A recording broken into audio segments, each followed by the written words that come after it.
Labels are losing the industry. Record labels used to be the key to success, but is that still the case in 2026? Labels are good, at least on paper. In the music industry, a label, according to Wikipedia, is... Oh my god, that took so long to say. Right, so basically they help artists make, release, and market music. They're like a restaurant manager, because while the chef, the artist, cooks the food, the music, the manager is the one who gets people through the door and gives the chef any guidance they need. Major labels practically own the market, so they are thought of as the only way to gain popularity. But there are a few labels specifically known for dominating the market. There are thousands of record labels in the world, but only 3 that really run the show. These are known as the Big 3. I'm about to throw a bunch of percentages at you, but don't click off. I'll explain what they actually mean. These percentages are global market share, meaning if Sony has 38.96% global market share, that means that, I'm going to draw an incredible graph, that means that roughly 39% of the money generated by the global recorded music industry comes from that music that Sony controls or distributes. It doesn't mean anything about owning that many artists or having that many things signed to labels. That's just what it means. With that being said, the 3 largest labels and biggest players in the music industry are Sony Music with 38.9%, Universal Music Group with 27.48%, Warner Music Group with 18.87%, and then there's me with 3 songs on Spotify. If you want to support an indie artist, they're linked below. Anyway, all of these labels have a combined market share of 85.31%. Imagine every dollar that the music industry earns worldwide, around 85 cents of that goes to the music owned or distributed by just these 3 companies. These stats are from Wikipedia, so I'd take them with a grain of salt. 85.31% sounds impressive until you look at what's happened recently. The rise of independence. Independent labels in 2016, yes, that was 10 years ago, do you feel old yet? Had 38% global market share. Today, they have, drumroll please, almost the exact same amount. Wait, did I read that right? They have almost directly the exact same amount. So major labels have nothing to worry about. Or do they? Because while that's global market share, that isn't the only measurement we can use to find out research-based statistics. In 2023, indie labels were down to 34.2% of the total recorded music market. A different statistic, but still very important. But in 2026, they account for 46.7%. So in only 3 years, they gained 12.5% of the total recorded music market. If that growth were linear, it'd average roughly positive 4.2% a year, meaning in a perfect world, labels would reach 100% of the total recorded music market by only late 2041. Obviously, these are hypotheticals, but if I were a major label, I'd be pretty scared. Okay, now that everyone's brains hurt, we're gonna stop with the statistics for a bit, and we're gonna move on to talk about a little app named GarageBand. GarageBand was released in 2004, back when the Mac looked like this. Did feel old now? It was most likely slower than any phone you're watching this on right now.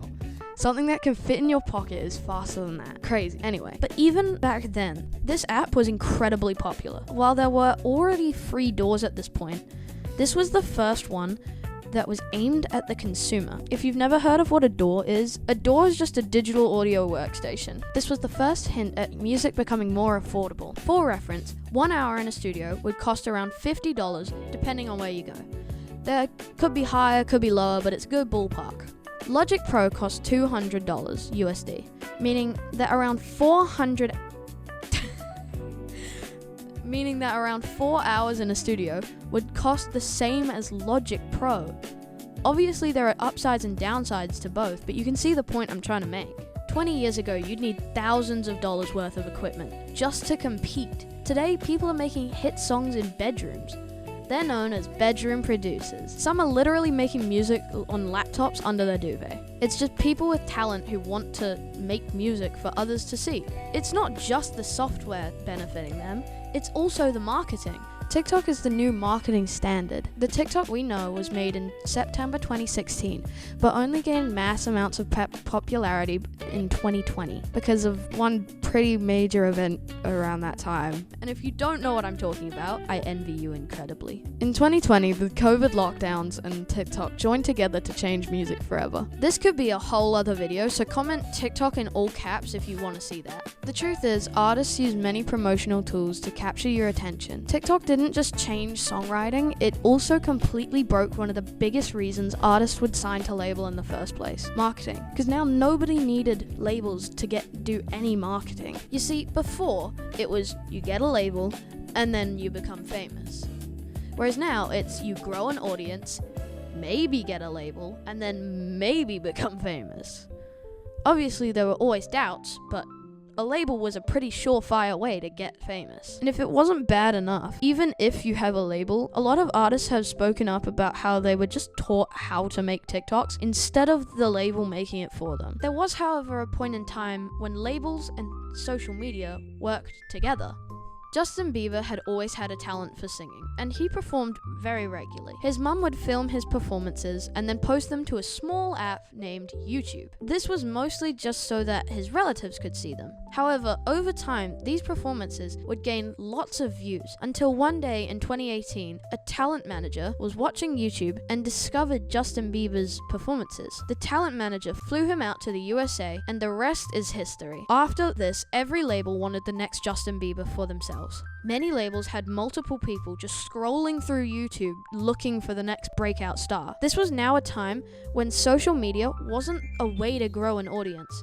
It was a way to be found. But labels don't always support teenage artists to the same level as Justin Bieber. It's not only small artists who are independent. While most popular artists do have a label, there are a few who don't. A great example of this is Ray. Ray is directly connected to the discussion of how needed or unneeded labels are. When she was a teenager, Ray was signed to Polydor Records, owned by the Universal Music Group. Big Three! It sounds like every artist's dream, but there was a really big problem. You see, she wrote very famous songs, but she was never allowed to make an album for herself. She spent years making music that never came out, just because the label kept saying, not yet. She eventually sent out this tweet in 2021 saying, "I have been on a 4-album record deal since 2014. This was in 2021, by the way, and haven't been allowed to put out one album." After publicly speaking out, she left, released music independently, and ended up having the biggest success of her career. Her story shows how much control a label can have over an artist's career.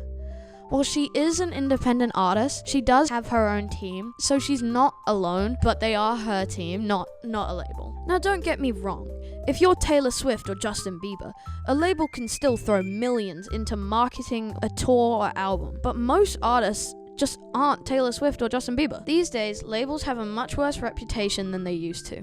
No joke, I told my brother I was working on this video, and he instantly said labels, because the contracts with artists have come to light on social media, so the masses have seen how bad they are. And for the artists, most believe that they just aren't worth it, because they no longer guarantee success or fame. So while I don't see labels going away anytime soon because of their money, influence, and connections, I do think that independency will become more and more popular and the main route to gaining fame now. I personally do really like the idea of music being owned by the artist because it's their work, so they should have the right to develop it, own it, market it, distribute it, because it's theirs, and they should be able to earn from that. For the first time in a very long time, artists actually have a choice. Anyway, that's the end of this video. Thank you so much for watching. This one took a lot of time, so I would really appreciate if you would like this video to show me that you liked it, and subscribe if you want to see more. Thank you so much for watching. A reminder, comment TikTok in all caps if you want to see that video. You have a healthy amount of options to pick from. This is my latest video. I don't know what it is, so I'm not going to say. And this is my channel, so you can subscribe easier. Bye!